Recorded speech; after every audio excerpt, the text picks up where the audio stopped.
Hello welcome to my all viewers. आज हम start कर रहे हैं मौर्य साम्राज्य, जिसमें हम पढ़ेंगे चंद्रगुप्त मौर्य, बिंदुसार और सम्राट अशोक के बारे में। मौर्य राजवंश प्राचीन भारत का एक शक्तिशाली राजवंश था और इसकी स्थापना का श्रेय चंद्रगुप्त मौर्य तथा चाणक्य को जाता है। चाणक्य की सहायता से चंद्रगुप्त मौर्य ने मौर्य साम्राज्य की स्थापना की। इन्होंने क्या किया? चाणक्य की सहायता से इसके द्वारा अंतिम शासक धनानंद को पराजित किया गया 322 ईसा पूर्व में और मौर्य साम्राज्य की स्थापना की गई। 305 ईसा पूर्व में चंद्रगुप्त मौर्य का संघर्ष जो है यूनानी शासक सेल्यूकस के साथ हुआ था और चंद्रगुप्त मौर्य को जो है दो अन्य नाम दिए गए हैं, सेंट्रोकोटस और एंड्रोकोटस। भारत के महान शासकों में इसकी गणना यह एक ऐतिहासिक सम्राट था जिसके द्वारा भारत को सर्वप्रथम राजनीतिक रूप से एकबद्ध किया। प्रथम शासक जिसने राजनीतिक तरीके से भारत को एकबद्ध किया।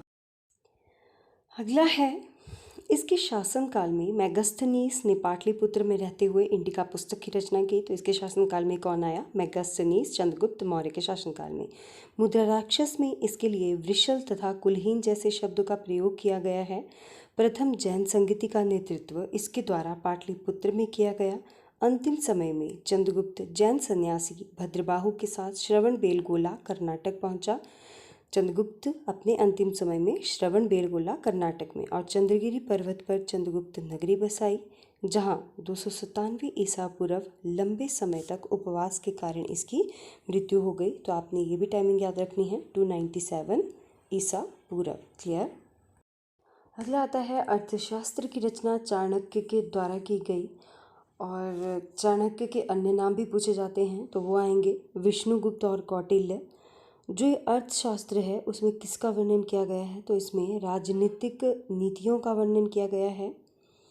और मौर्य साम्राज्य के दौरान शिक्षा का प्रसिद्ध केंद्र जो सबसे अधिक प्रसिद्ध था तो वो था तक्षशिला। अगला आता है हमारे सामने बिंदुसार। तो 297 ईसा पूर्व बिंदुसार शासक बना। यूनानी लेखकों ने बिंदुसार को अभित्रोकेटस या फिर अभित्रेचेटस, अभित्रेचेटस भी आपने याद रखना है, कई बार वो भी ऑप्शन में आता है, वो कहा है। और वायु पुराण में से भद्रसार तथा जैन ग्रंथों में से सिंगसेन कहा गया है। अब अगर पूछा जाए अमित्रघात का अर्थ क्या होता है, तो अमित्रघात का अर्थ होता है शत्रुओं का नाश करने वाला।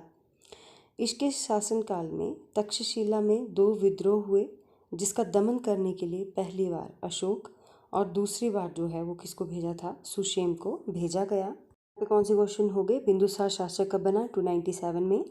और इसके अन्य नाम अभित्रोकेटस, और इसे जैन ग्रंथों में सिंगसेन, भद्रसार, वायु पुराण में कहा गया है।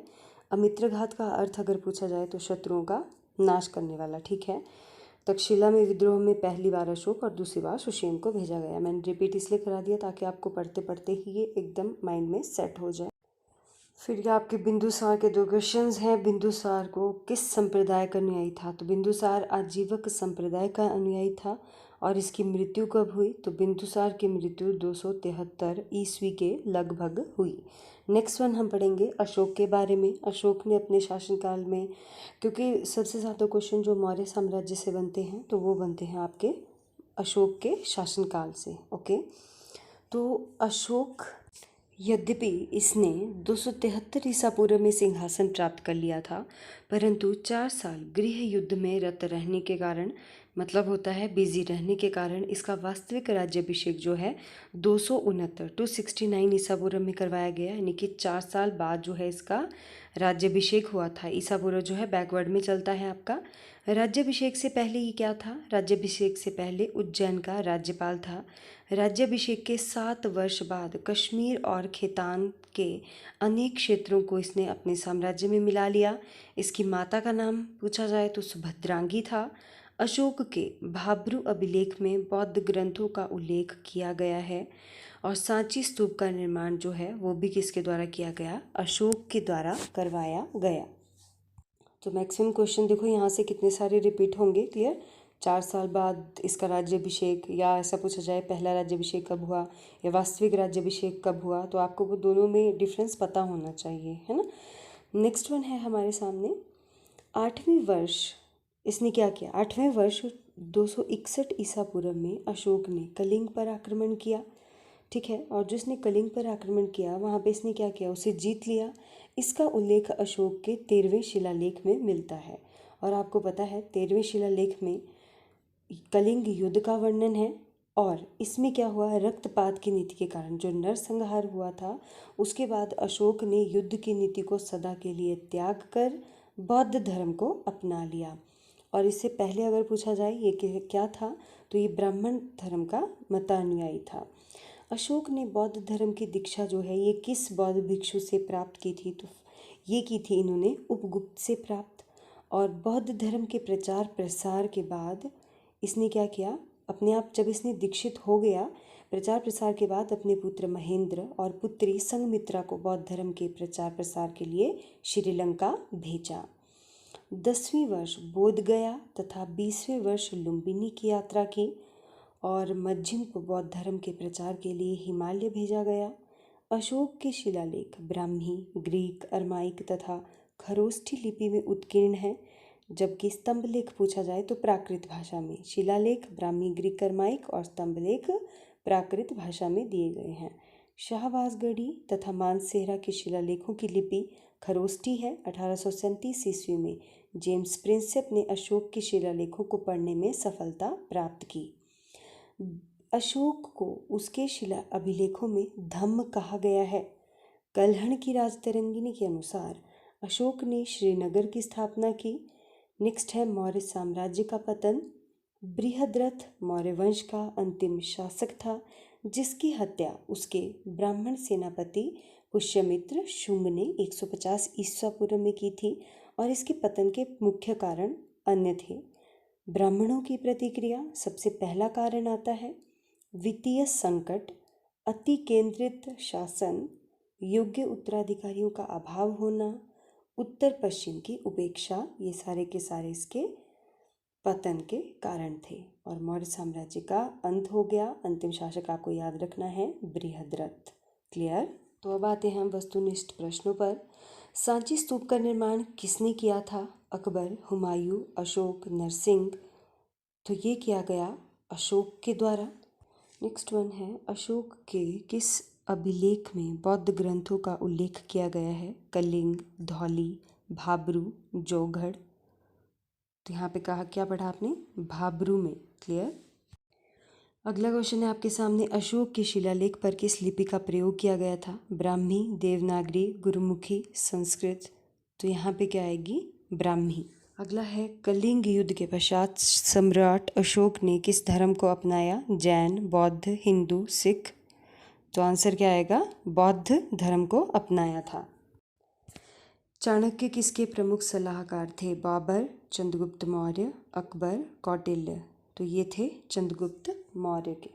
अगला है चाणक्य का अन्य नाम? देववर्मन, विष्णुगुप्त, रामगुप्त, बृहस्पति। तो मैंने आपको बताए थे चाणक्य के अन्य नाम कौटिल्य और विष्णुगुप्त आते हैं। तो यहाँ पे आंसर क्या रहेगा आपका? विष्णुगुप्त।